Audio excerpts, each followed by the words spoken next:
Hello मित्रों, जय श्री कृष्ण, जय माताजी। रश्मि परमार नामनी चेनल में आप सबનું हार्दिक स्वागत है। तो मित्रों, आज मैं बगीचाમાં આટા મારતા હતા તો એક સરસ મજાનો પ્લાન્ટ અમને જોવા મળેલો છોડ એ આપણે છે ને ઘણા બધા ઔષધિઓ માટે ઉપયોગમાં થાય છે। એ પહેલા બતાડી દઉં કે આજે અમે સરસ મજાના બધાય નાસ્તો પાણી કરી અને બધાય ટહેલવા માટે વાડીમાં નીકળી ગયા હતા। તો અમને કેવો સરસ મજાનો પ્લાન્ટ છે ને એ જોવા મળ્યો છે, જેના વિશે હું તમને ઇન્ફોર્મેશન આપું છું।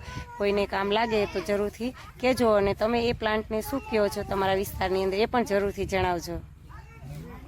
જો મિત્રો, આ એક પ્લાન્ટ છે, એમની અંદર છે ને આ પ્રકારની એમાં પોપટીઓ આવે છે, જેને અમે ઘાસ કહીએ છીએ અને ગુજરાતી ભાષામાં એમને પોપટી પ્લાન્ટ કહેવામાં આવે છે।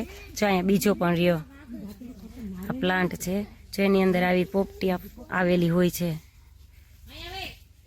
જો કેવી છે આ પ્લાન્ટની અંદર, આખા બગીચાની અંદર અમારા છે ને આવો પ્લાન્ટ ઉગેલા છે, જેનાથી શું થાય છે ખબર કે આપણા શરીરમાં કમળો થયો હોય ને ત્યારે એનો ઉપયોગ કરવામાં આવે છે અને પથરી થઈ હોય ને ત્યારે પણ એમનો ઉપયોગ કરવામાં છે। હજી હું તમને આગળ બતાડું ને આ પોપટીમાંથી કેવું બીજ નીકળે ને એ આપણે ખાવાનું હોય છે, જેનાથી આપણે કમળો કે પથરી છે ને આસાનીથી મટી જાય ને એમાં રાહત રહે છે।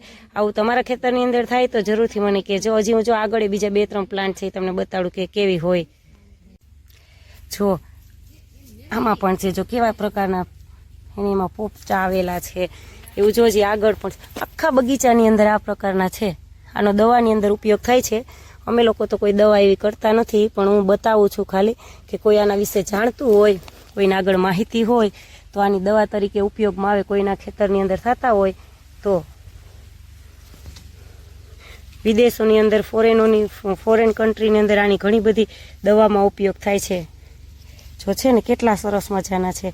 જો આમનાથી જો એક આપણે પોપટો એમાંથી તોડી લઈએ, એમાંથી કેવા પ્રકારનું બીયું નીકળે જોજો।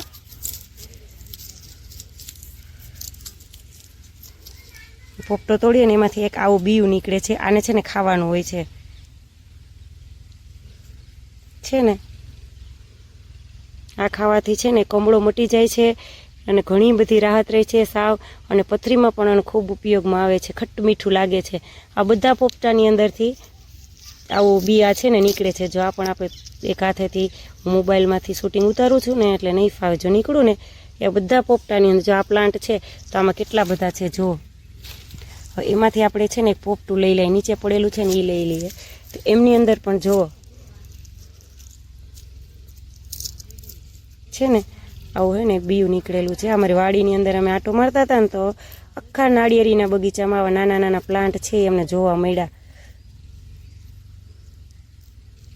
અને દવા તરીકે ઉપયોગ આવે છે। જો નીકળું છે ને આને છે ને તમારે ખાઈ શકાય છે, એકદમ ખટ મીઠું લાગે છે, બાળકોને બહુ જ ભાવે છે।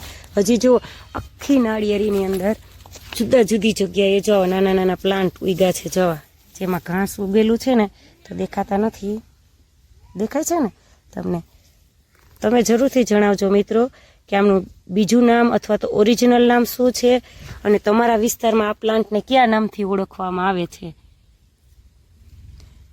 ગુજરાતના હશે એમને ખ્યાલ હશે, અમે તો એને પોપટાના ઝાડ કહીએ, પણ આ પ્લાન્ટને કયા નામથી ઓળખવામાં આવે છે તમે જરૂરથી એક વખત કોમેન્ટ કરીને કહેજો।